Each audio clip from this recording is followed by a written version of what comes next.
Hello and welcome to another Miss Alley Cat DIY video. Today I have to show you this delightful 3D moss bunny that I made using one of Dollar Tree's bunny containers that you can purchase right now at your Dollar Tree. It's in the Easter section and I can't wait to show you how I made this, so let's get started. So of course, to make a moss bunny, you're going to need some moss. I recently purchased this big bag of moss from Michael's because I had a coupon. Dollar Tree also carries moss in smaller packages for $1, of course. You will also need this bunny container. It's from Dollar Tree. It doesn't matter what color, I just tried to pick the lightest color that I could find, and so that's why I got this kind of a light lavender color. So I went ahead and snapped the bunny container together and I put some moss in this container. So working in small sections at first, I just took some moss and hot glued it to my bunny. I started on the ear for no particular reason, it just seemed like the right thing to do, but it doesn't honestly matter where you start. When working with the moss, I found that it was easier to grab a bunch of moss and pull it apart so that it wasn't one great big clump, and it was easier to hot glue it down because I wanted to glue it in smaller sections. And just a tip, I think it makes it easier if you clean up the moss as you go. That way you can reuse that moss and you aren't wasting any. So of course I did the same thing to the other ear and continued hot gluing more moss all over my bunny.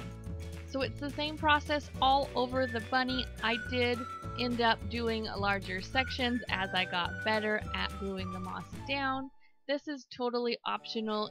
You can pick up as much or as little moss as you want. Just find whatever works for you.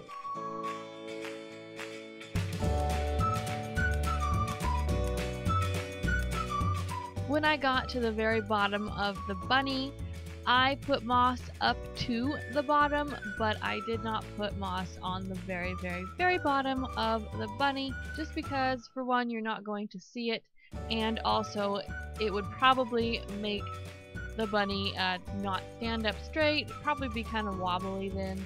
So this way she stands up nice and tall and doesn't fall over.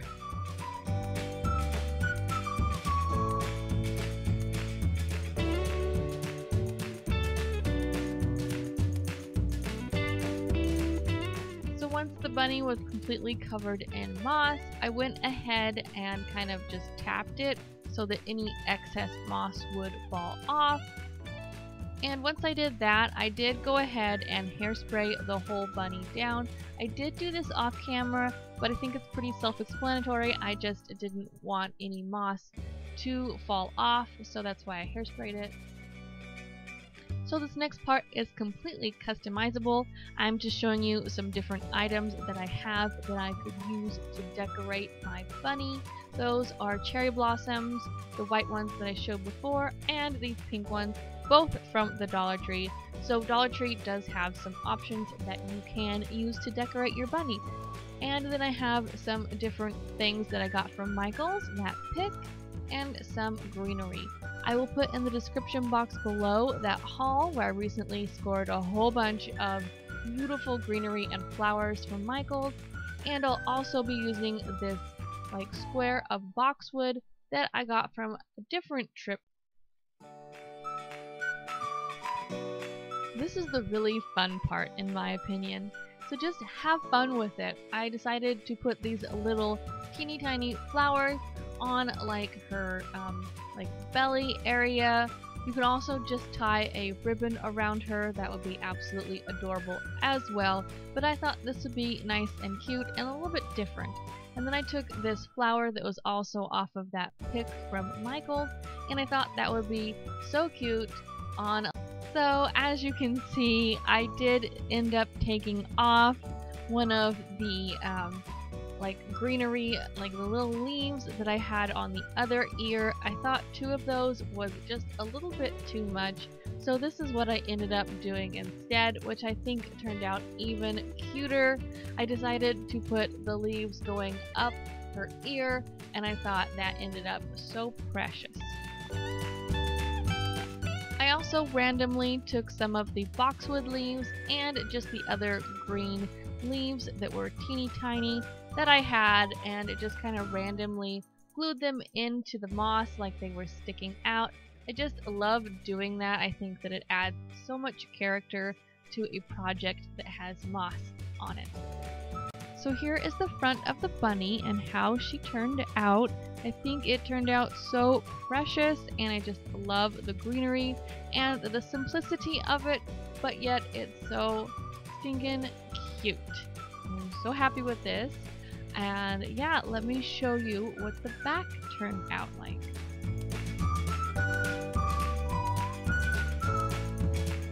So on the back of the bunny, I focused more on the greenery. I did end up putting those little teeny tiny flowers that were on my boxwood square from Michael's, but mostly I put greenery. I used the leaves from the boxwood leaves and also the other leaves that I used on the front. I wanted to incorporate those in the back as well, so this is how the back turned out. Oh my goodness, you guys, I am in love with how this bunny decor piece turned out. Yes, the moss took a little bit of time to glue over the whole entire bunny, but I just turned on YouTube and glued away.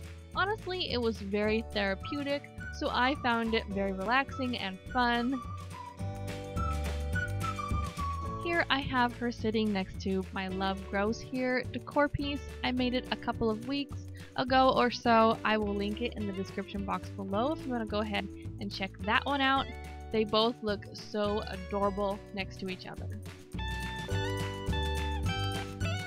I had so much fun making this video for you guys.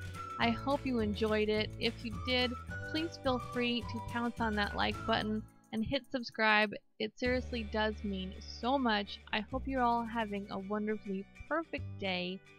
And if you want to see more like this from me and hauls and even more, go ahead and click on that notification bell so you can be notified every single time that I upload a new video. With that being said, until next time, this is Miss Alley Cat DIY signing off. I'll see you later. Bye!